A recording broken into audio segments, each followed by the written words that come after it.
Awesome. Good morning, everyone. I hope you guys are doing well. It's going to be a great day today. It's a beautiful day out there. It's hot.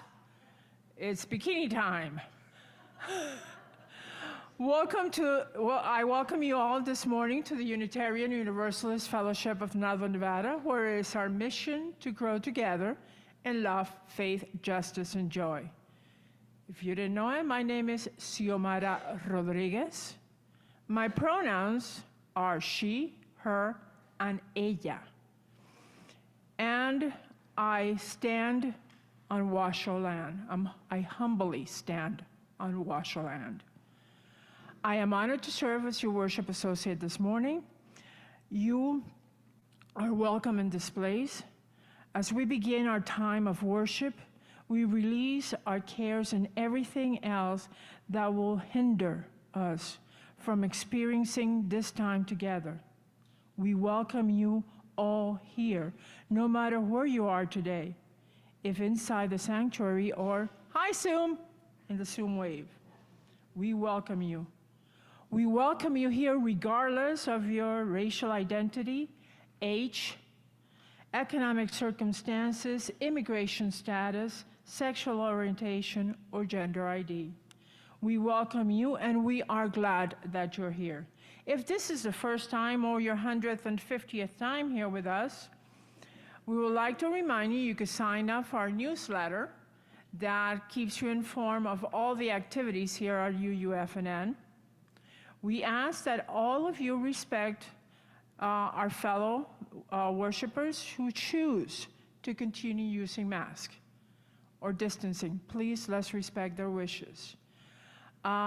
Those of you in Zoom will remain muted during the service, but you can put your comments on the chat box. And please refrain from making announcements or anything in the chat box during the time. You can also stay following the service for coffee time. So no matter where you are today, sit back and enjoy. And before I forget, phones, mute, turn them off, put them away. Today's a very special service and we need to pay attention, okay? I just put mine away. So no matter what, let's get together.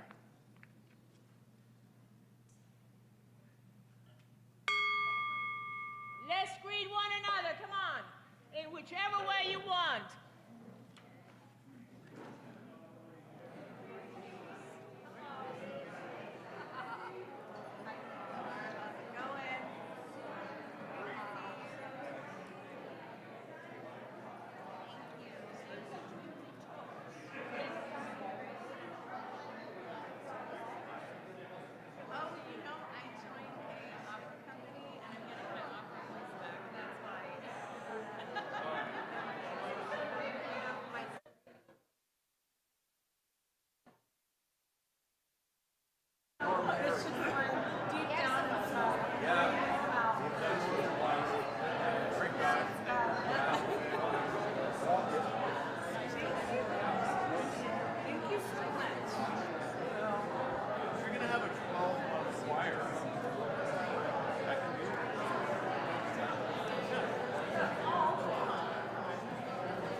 At the mic. Can we hear it?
Hello, welcome. I'm Bill Miller, personal pronouns he, him, his, personal passions, climate change, and social justice. And I too stand humbly on Washoe ground, a people that knew how to take much better care of it than we do. I'll be your worship leader for this morning's service about a deadly serious issue, climate change. Framed today as climate cancer and our response to it. So let's set the stage by remembering what is at stake by sharing this poem from Barbara Peskin. And Emily, do you have a slide for this? All right. Yes. For the beauty of the earth. This spinning blue-green ball, yes. Gaia, mother of everything. We walk gently across your back to come together again in this place, to remember how we can live, to remember who we are, to create how we will be. Gaia, our home, the lap in which we live, welcome us.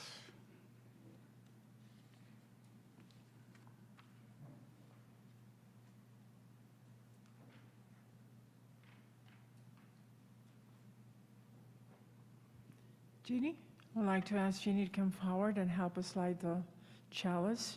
I'm going old school here today. Love is the spirit of this church, and service is its law. This is our great covenant, to do all together in peace, to seek the truth in love, and to help one another.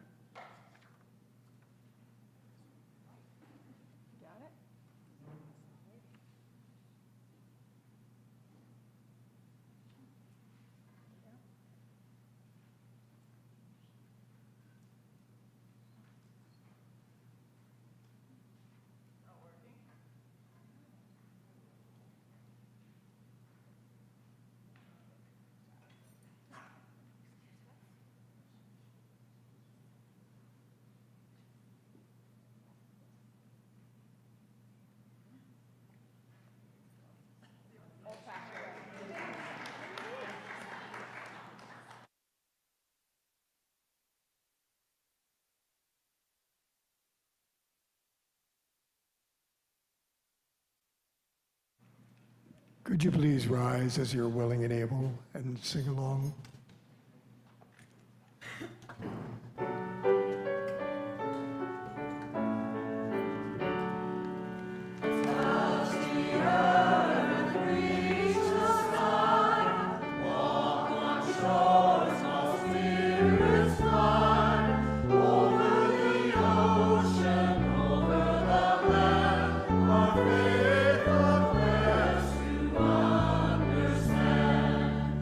Touch the earth, reach the sky.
Nicely done, Bill and company.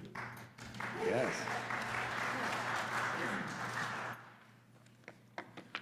Oh, reflection 1 of 2.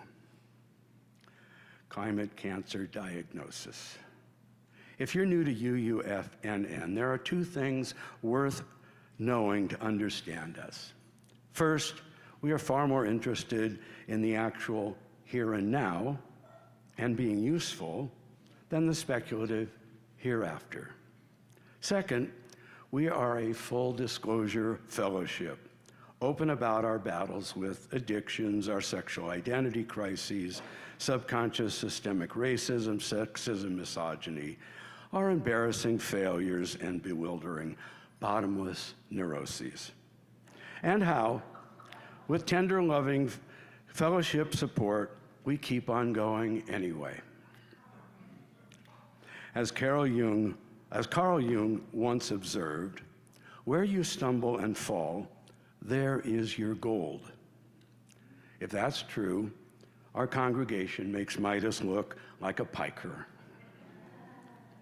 My full disclosure today is about my cancer experiences. Not as compelling as recreational drug addiction, I admit.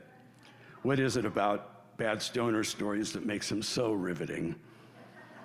But told in the interest of making a larger point later on.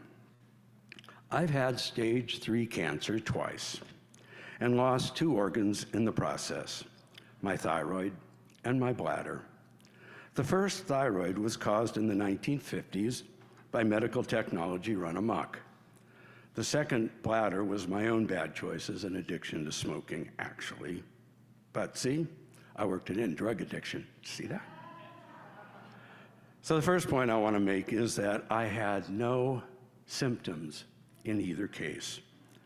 My retired ear doctor called my parents in the late 70s to warn them that I needed to be screened for thyroid cancer. I was, and I had it. My second diagnosis came in a physical I scheduled as soon as I got my health insurance once again, this time after landing my first and only job as a chaplain in Spokane. In either case, I'd never have guessed, or guessed in time, that I had cancer. In both cases, I got the diagnosis just in time to have a chance at survival. And in both cases, the evidence was only technical and abstract. X-rays, scans, biopsies. I believed their diagnosis, but also felt fine. And surgery for a problem I didn't actually feel on any level can seem pretty drastic. But of course, I scheduled the surgeries as quickly as I could. Second point I want to make is this. In neither case was I into dealing with cancer. In fact, it disrupted my life, turned it upside down, and forced me to put off other things I'd rather have been doing. Either I dealt with my cancer, or it would deal with me. And the second one, the bladder, was highly aggressive, just breaking through my bladder wall, an immediate threat to my survival, 50-50 at best. Third, in both times I accepted my situation and did what I needed to do. I didn't sink into hopeless depression and self-medication spiral, or flip into panic mode, freaking out, living on raw juice, chanting all night, visualizing the cancer turning into butterflies. I had the required surgeries, endured the radiation and chemo, did what the doctor said, and learned to adapt to my new body. And I survived. I could have just as easily not survived. When I got my bladder diagnosis, I was working as a chaplain at Sacred Heart Medical Center in Spokane. When I returned after my 6-week recuperation, one of the first patients I visited had the exact same cancer diagnosis as I'd had. He was a great guy, about my age, and we hit it off. I gave him tips I'd learned, like bringing your own pillow and sneaking in real food from home. He had his surgery and was discharged. Typical hospital routine. 2 years later, he was back on my census. Turns out, his cancer had returned, metastasized, and he died a few months later. So while there was no guarantee of a full recovery for either of us, if we had not both dropped everything and done the surgery and chemo, neither one of us would have survived. Who picks winners and losers is above my pay grade, but the odds are the odds, based on science, and they don't care what anybody thinks or feels or prefers. Why am I telling you this? Well, get your sympathy, of course. I thrive on pity. And because it models another crisis we are in the midst of and dealing with much more poorly, climate change, or in this context, climate cancer. Not all of us are ignoring this, of course. Some of us are all over it. You know who you are.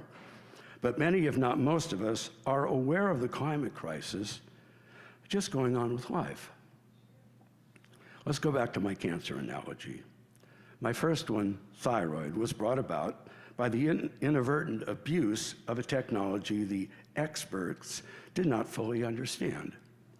As a child, I had chronic ear problems, and in desperation, my ENT tried X-ray therapy to treat it. What could possibly go wrong? After all, it was the newest thing. In the same way, our climate cancer has been brought about by a reckless but irresistible use of fossil fuel technology to power a life inconceivable to kings of old. Like my EMT, we've assumed that only the best outcomes for whatever is innovative and exciting, that any future problems will be solved by our limitless genius. And that progress only moves forward to better and better outcomes. My second cancer, bladder, I brought on myself. I smoked, not so much because I enjoyed it, but because I was addicted. I couldn't imagine life without it. Like any addiction, it owned me. How I gave it up is another story for another time, but it did slowly fall away. And while the damage was done, it did cause cancer. It would have been so much worse if I'd not stopped. Probably fatal. Bringing this into the present time, we are each addicted to our consumption of fossil fuels. Oh, we have our solar panels, LED lights, EVs, and other hopeful technologies. But the reality is, globally, we continue to increase our output of carbon, atmospheric carbon, every year. Let me repeat that. Every year, the amount of CO2 released into the atmosphere increases over the year before. And that includes the COVID pandemic, where the skies cleared, mountain ranges reappeared, and nature returned. Even so, we still set a record globally for dumping CO2 into the atmosphere each of those years. So while many of us have joined a metaphorical green gym, we're still virtually smoking 2 packs a day. We drive, we fly, we take cruises, we live in luxurious comfort, still underwritten by coal, oil, and gas. Conveniently sourced somewhere else. Our retirement portfolios often include, in the fine print, the financing of fossil fuel exploration and infrastructure, literally trillions of our dollars in total. We are concerned about this, but generally complacent.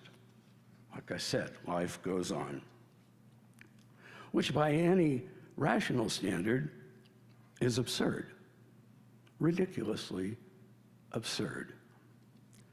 You might remember early on I said I had no symptoms. Well, here we are.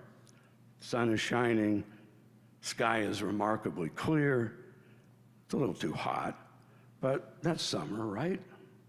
Looking around, I sure don't see a climate crisis. Smell it, taste it, feel it. Do you?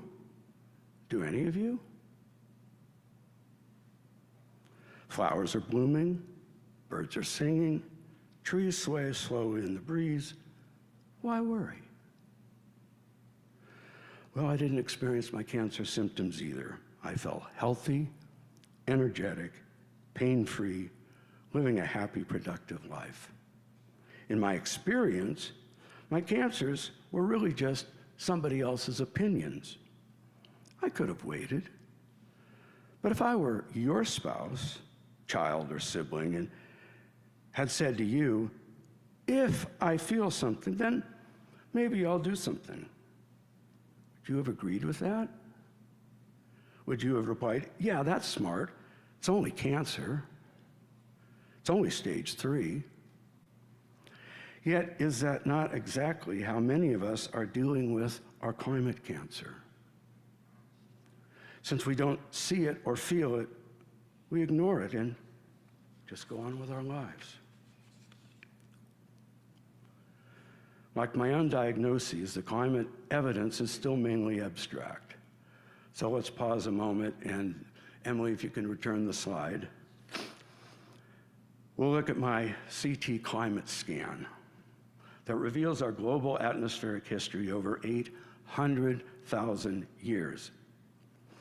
Okay, the vertical represents the CO2 density from 0 to 350, up there at the top left. The top range for climate stability, 350 is the top range for climate stability, with the red CO2 line bouncing back and forth around between 175 and 300 for the last 800,000 years. The horizontal line is those years, each marker representing 100,000 years. Then over to the right, you see the dawn of the Industrial Revolution and its impact on CO2. The escalation is not only straight up, it's exponential. You'll notice the first category is 200 years, 1760 to 1960. The next one is 20 years, followed by 20 years, followed by 20 years. It's not a good pattern. I don't think any of us need to be climate scientists to realize this is not a favorable diagnosis. Also, as I mentioned earlier, I was definitely not into dealing with my cancers either. I had many other interests and concerns. My cancers appeared completely out of nowhere, and then I had to deal with them right then. Isn't this exactly where we are with our cancer? Deal with it or else?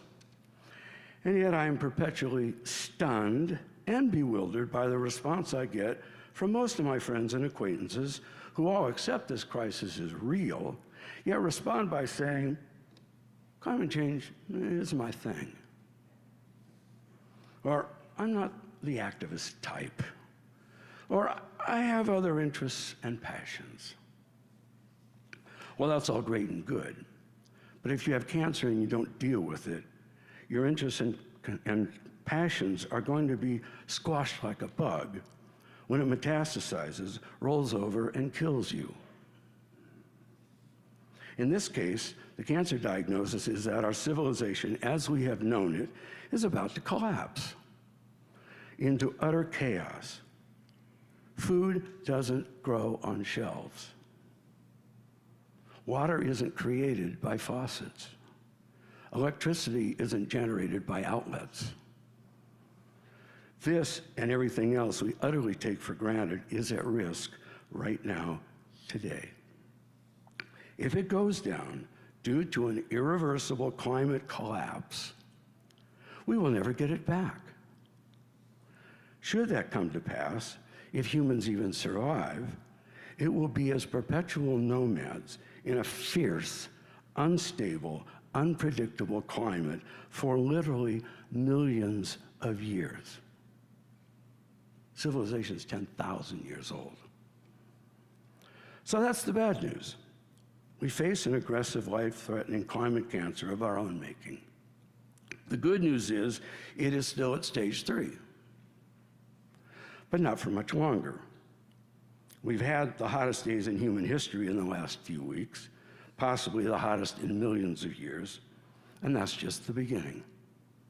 Climate scientists say it's about to get worse every year unless we drastically act to reduce carbon emissions, which, despite all the treaties and promises and our unprecedented revolution in renewables, we have still not achieved. Global carbon consumption still increases every year. The UN Secretary General, as reported in The Guardian last week, just declared that climate change is now, quote, out of control. That's the UN Secretary General.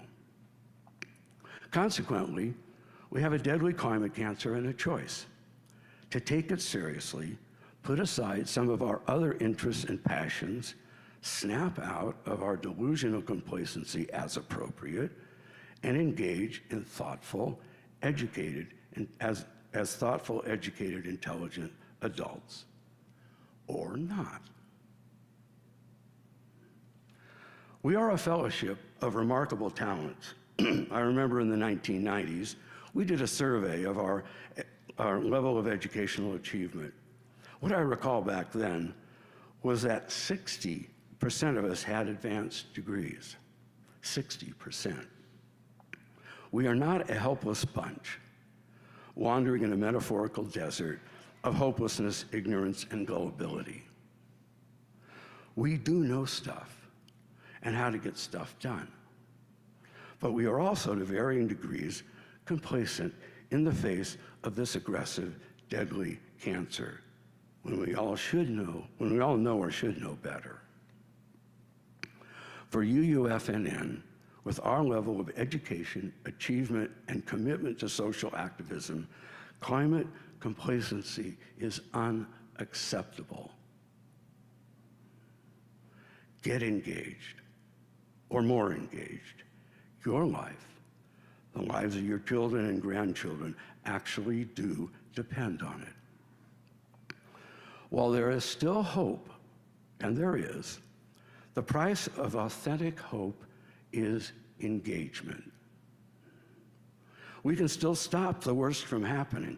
Our civilization may lose a few organs like I did in the process, but still survive and even thrive like I did. But we must first engage in the battle. However, don't be naive. This is not going to be easy. If the system were capable of saving itself, it already would have. There is more to this death spiral than our own complacency, as absurdly inappropriate as that is. The other force we are up against is a global network of nihilistic, essentially sociopathic, oil barons, bankers, and investors with vast political and economic power who are ruthlessly enforcing the status quo for their own gain. To continue burning more and more fossil fuels each year, as insane as that is. They may be as crazy as Captain Ahab, but like Ahab, they are willing to take their entire ships and crews down with them. So I ask you, are we going to let them? Are we going to just sit here enjoying the dying embers of our good lives, let the future take care of itself? Of course we say, no, but for many, if not most of us, our actions or inactions say, yeah, is this really the best we can do? For ourselves, for our children, grandchildren, great-grandchildren, for our planet, for the awe and wonder of life itself. This is not a movie. No one is riding to our rescue. As the Lakota elders said in their recent prophecy, we are the people we have been waiting for. We are the people we have been waiting for, or not. It's up to us.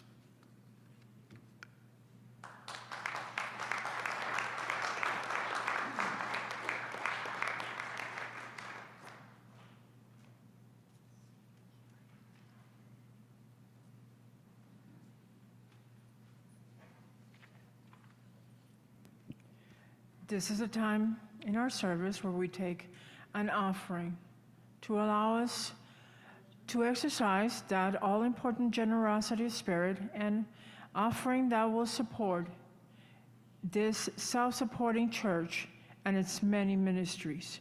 The gift of this congregation will be mostly gratefully received. For those of us that are here physically in the sanctuary, we will be passing a basket. For those of you on Zoom, you can do the offering virtually by texting 73256, putting UUFNN on the text box and sending, then follow the instructions. You can also mail a check to the office at 780 Del Monte Lane, Reno, Nevada 89511. The best way is to donate is to sign for automatic giving. Contact the office. Carol will send you an automatic draft authorization form, or you could pull it out from our webpage. Here in FNN, each month, we also get the opportunity to share our generosity by sharing with a designated nonprofit organization. The Share the Play recipient for July is Northern Nevada International Center, NNIC. Main objective is to build bridges of understanding through their education exchange program, refugee resettlement efforts, and language access resources. NNIC creates opportunity for Nevadans to get involved in global issues. The NNIC has successfully resettled more than 500 displaced people in Reno since August 2016. At least one adult in each family is employed. For many years, UUFNN volunteers have participated in the refugee settlement program, providing support and guidance for families who have relocated here, seeking peace and opportunities. Our gift can help provide household items and support their families. Thank you for your generosity. Now let the offering begin.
And now, with Carol's help, let's do the blessing of our offering to the work of this fellowship, which is helping more people grow in love, faith, justice, and joy.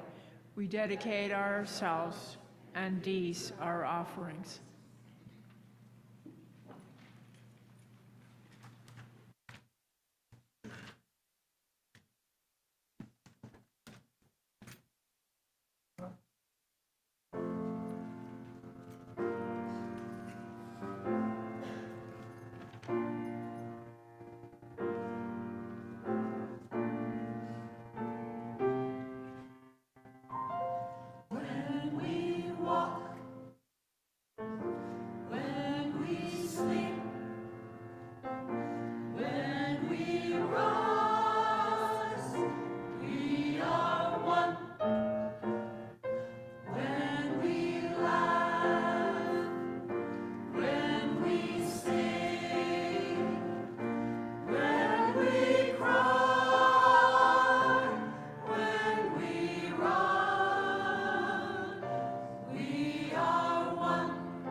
As we have been blessed, so we bless one another to be a blessing. Breathe in, breathe out. This breath we share with all that breathe. Feel the love of the universe flowing through this community into you and out into the universe again. Let the love of all the universe, your love, flow outwards to its heights, its depth, its broad extent. You are more than you know. You are more beloved than you know. Take up what power is yours to create safe heaven, to make of earth a heaven. Give hope to those you encounter, that they may know safety from inner and outer harm. Be happy and at peace, healthy and strong, caring and joyful. Be the blessing you already are. That is enough.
As it is our normal gesture, one hand in your heart, one hand outward, so people know, I hear you, I feel you, you're here with me. Universe being, we ask you to stir our hearts into action.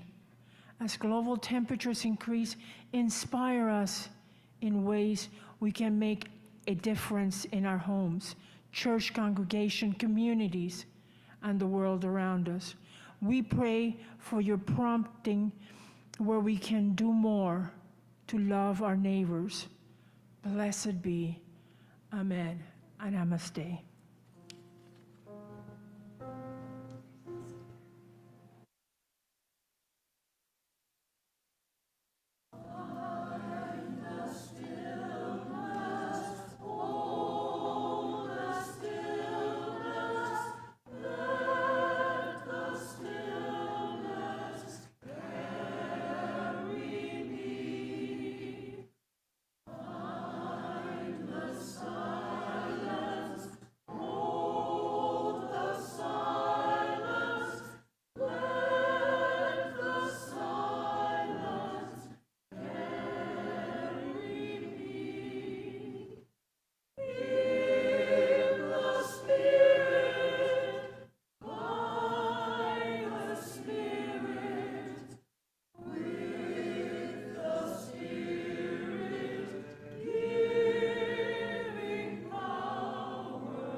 Oh my God, Martha, he's back.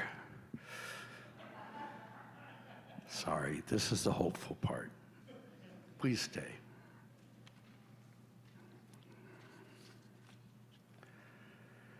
the climate cancer cure.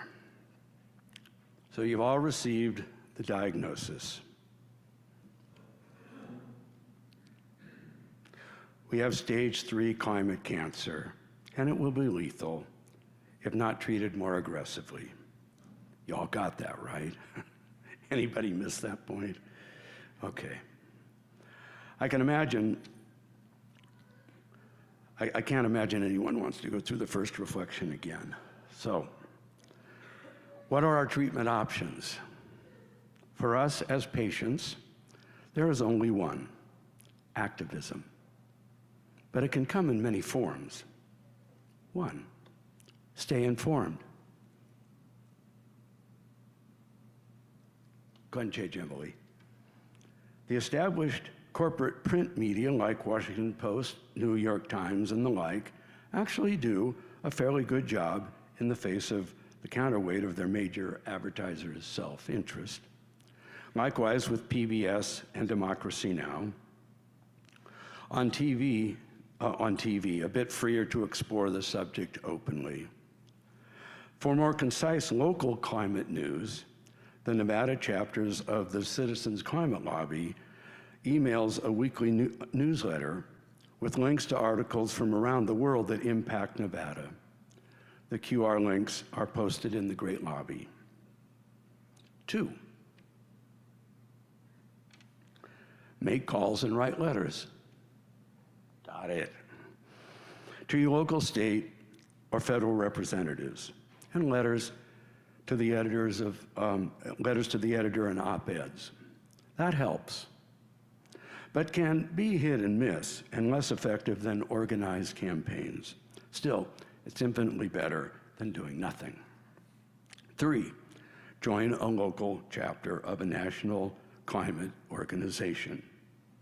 That way, your efforts are organized and much more effective.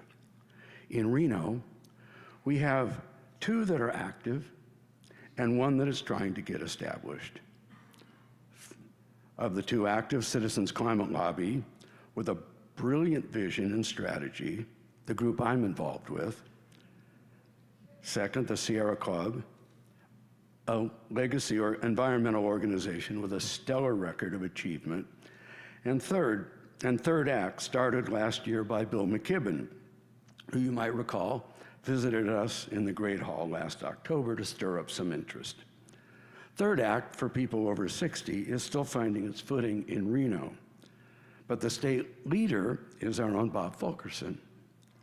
If that one sounds like you, join it, help it grow. I have a sign posted in the lobby with all the web addresses and QR codes you can capture on your way out.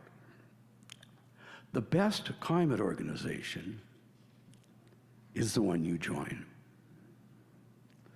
Once you have, even if all you do is make a few calls or emails when they ask, that can have a huge impact, a collective impact.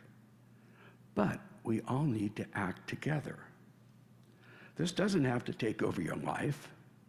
Working with one of these groups can take as little as a few minutes a month and still have an enormous impact.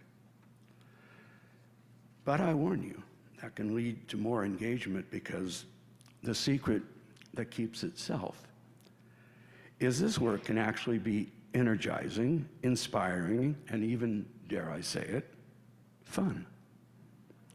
In summation, although our truly astounding climate progress has been made in the last few years with unprecedented, far-reaching legislation and renewable technologies, almost, but it works. We know it works, right, Emily? Although truly astounding climate progress has been made in the last few years with unprecedented, far-reaching legislation and renewable technologies quickly scaling up and replacing fossil fuels, it is not happening fast enough to stave off disaster. We are still under the sway of powerful embedded forces lined up against progress and sanity.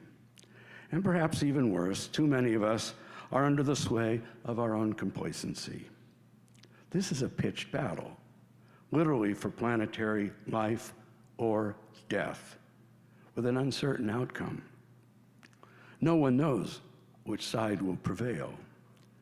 As I asked earlier, are we up for the battle or not? We still have a choice. We do. We still have a choice. Let us all choose wisely and not let our complacency choose for us. We are the people we have been waiting for. We have to be. Thank you.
And now, we have some announcements. First of all, I'd like to thank everybody for joining us today, being here. Second, please watch your emails. There's a lot of good stuff in those emails and those programs. Please watch them, check them so you could get more involved. If you want to receive our emails, go online, make sure you get it. If you want to get some more people to join us, why don't we send the link from YouTube to our friends and say, come on, join us. We could do this together, especially in things like climate change. There's coffee for those people on Zoom. Stay for coffee hour. Nathan, where are you, Nathan? We need you.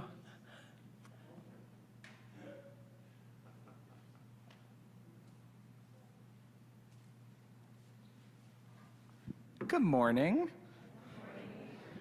For folks who are new or visiting, my name is Nathan Bakken. I use they, them pronouns, and I'm the Director of Faith Exploration here at UUFNN. And I have two really exciting announcements. One is this Saturday is Northern Nevada Pride. I know for many of us, we're all sitting here thinking, I thought Pride was last month. And for a lot of smaller towns and cities across the country, we often hold Pride in other parts of the year because in June, everybody flocks to San Francisco. And so if we want an audience, we have to get a little creative. And so Pride this year, there is a parade that is going to go from 3rd Street down Virginia over the river. That starts at 10 a.m. So if you want to come and watch a parade, that's where the parade is happening. If you want to be in the parade with UUFNN, you can find me after the service. There is also a festival going from 11 a.m. till nobody gave me an end date, but I'm gonna assume, or end time, I assume 8 p.m. There's a festival happening in Wingfield Park. There's gonna be live music, there will be food. There's also going to be us. It ends at 5? It ends at 5. None of my resources told me that, so thank you. And UUFNN will be having a booth at the festival. So if you want to come and show up and meet folks and do outreach, and I know for some of us sitting here, we might be, why is Pride such a big deal for UUFNN? Why is it such a big deal for Unitarian Universalists?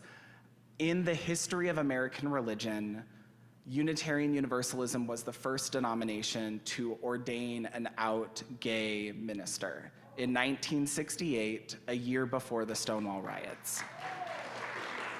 Unitarian Universalism was the first denomination to ordain an out trans minister in 1972. Transness is not a new conversation, especially in Unitarian Universalism. And UUFNN became an LGBTQ inclusive faith community in the early 90s, making it one of the oldest LGBTQ inclusive faith communities in Northern Nevada. So we have a legacy and we have a responsibility as a community to show up for LGBTQ people, both in this room and in our wider community. So I encourage everyone, if you're not the type of person who likes parades, I encourage you to go to the festival. If you're the type of person who does not like to sit at a booth talking to people, I invite you to come to the festival. It's a great opportunity. It serves a huge region. People come from all over, from Northern California, from Eastern Oregon, from Southern Idaho, from Utah. This festival serves a lot of human beings, and it's a great way to get a sense of who is Reno and how is Reno showing up for our LGBTQ siblings. The other announcement, I bet a lot of you are sitting here being like, Nathan, that is a really cool shirt.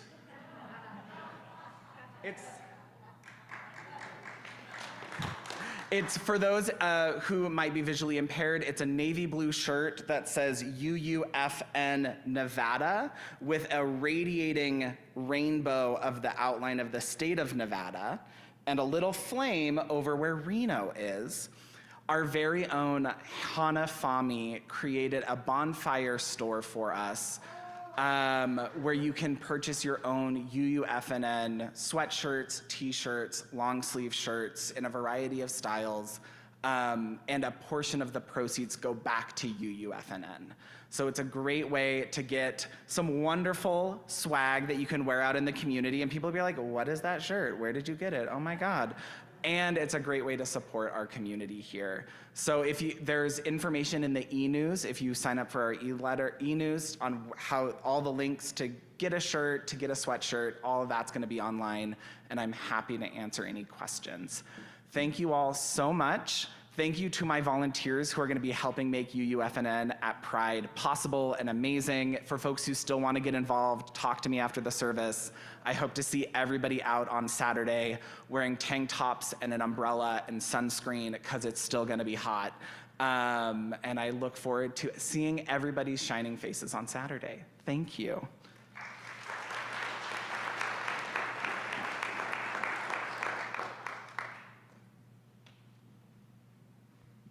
And now, if you all could stand as you can, please, for our benedictions. Thank you.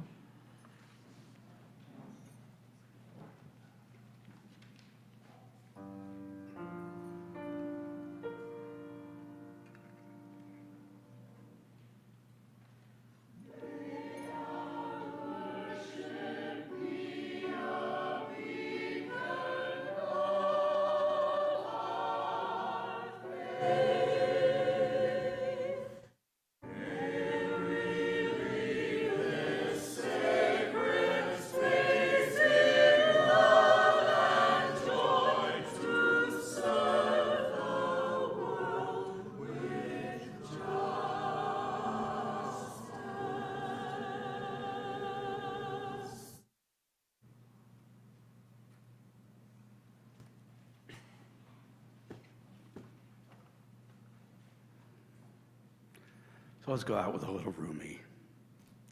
He didn't live in the most stable of times either. So here's his gentle invitation to brush off our lethargy, guilt, and keep going. Come, come, whoever you are, wanderer, worshiper, lover of leaving. It doesn't matter. Ours is not a caravan of despair. Come, even if you have broken your vow 1,000 times, come. Yet again, come.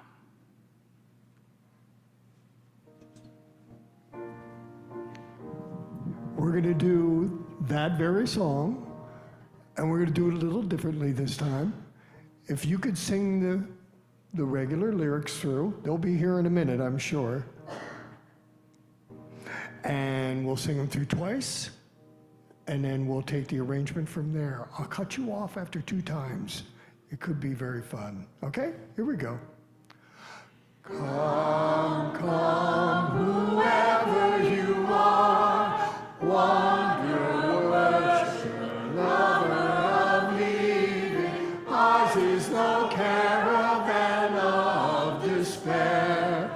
Come yet again, come. One more time. Come, come, whoever you are, wanderer, worshiper, lover of leaving. Ours is no caravan of despair.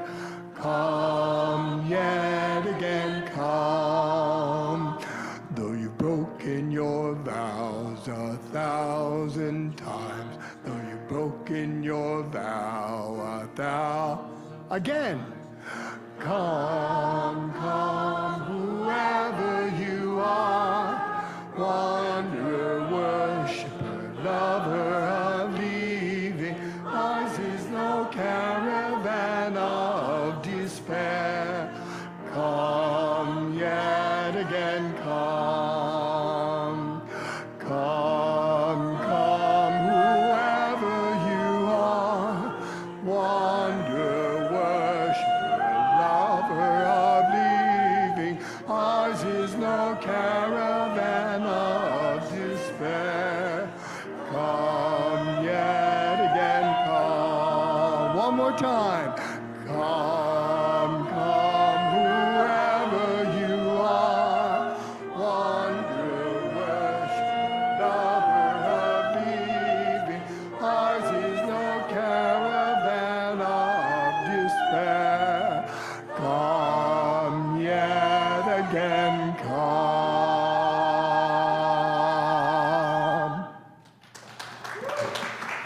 To you, thank you. Thank you again for coming today. One final announcement, just to put a little cherry on Nathan's request for Saturday. Nobody parties like the LGBTQ community. Just saying. Yeah.